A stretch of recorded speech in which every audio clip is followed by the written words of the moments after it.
Hello everyone, welcome to my YouTube channel. I have a very special guest here at the Richmond Hill Centre, Joe Avati, Australian comedian. How are you, buddy? Oh, I'm doing It's good. nice to meet the Italian Ed Sheeran. I've actually been called out a couple Have of you? times, yeah. But not recently. All right, okay. I heard that you've been doing ice cream back in the good old days. What were some of your biggest flavors and why did you switch to comedy full time? Yes, a bit of background for your viewers. I was a food scientist by profession. Quietly. And, right, yeah, he's going to start with the Australian vernacular. Yeah, I developed some of the Magnum ice creams in Australia.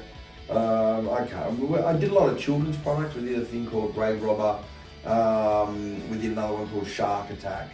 I can remember those. Working with children's products is really cool. The kids are really fun.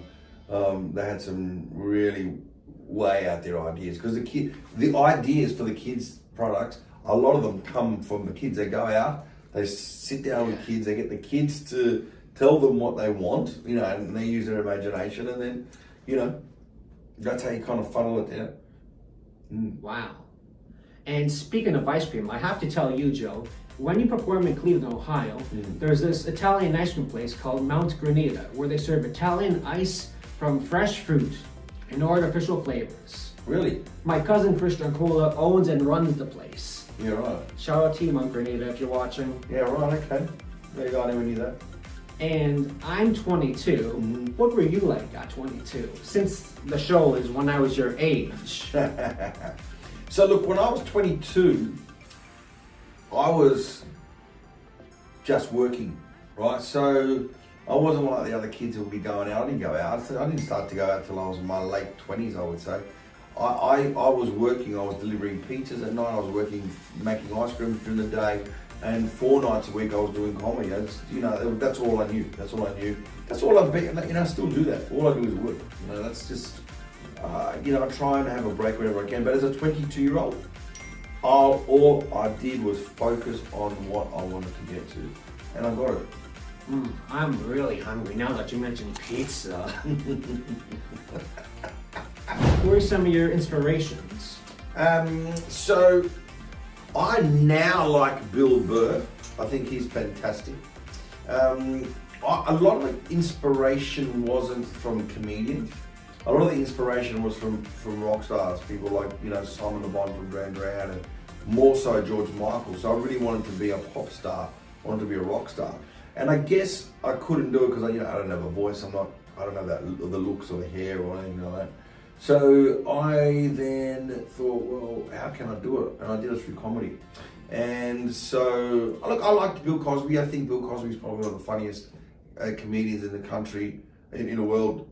If you look at his stuff from 1971, someone who was not even, well, I wasn't even born in 1971.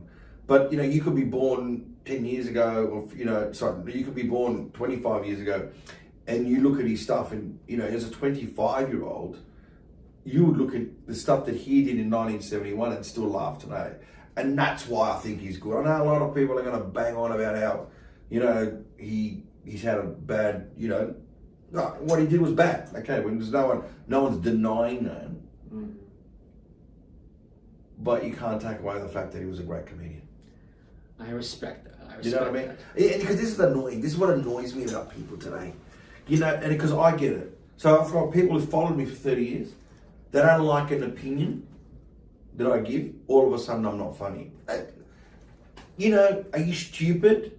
Are you that narrow-minded? You cannot separate opinion from funny.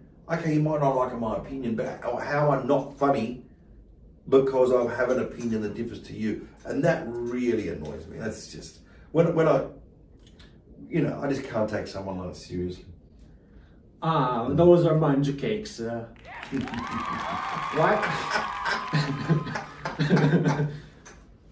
You're off the charts, mate, you are. Thank you. Yeah. Why is it that you like coming to Richmond Hill, and what do you think should improve in Richmond Hill? I don't know. What you've got to improve in Richmond Hill looks pretty good to me. Oh, thank you. It's a beautiful venue. It's a gorgeous theatre. I've been here before. it's centrally located to my crowd and my audience. People are lovely to work with here. Everyone's been fantastic ever since I've performed here. And driving around, it looks quaint. There's some really nice pockets of Richmond Hill, and you know. So listen, mate, I'll do the jokes. Okay. I am not okay. Okay. Have you performed in non-English speaking countries before? Yeah. So Italy, I just did Italy this year. Makes sense. Yeah, Belgium. But you know, my show is in English, so obviously, you know, typically it's not an English-speaking country, but you know, there are people who understand, and that's you know who come to the show. So yeah, will that expand? Yes, it will. It'll probably go into Malta, into Greece, into Switzerland. There are people trying to get me to Amsterdam, Cyprus.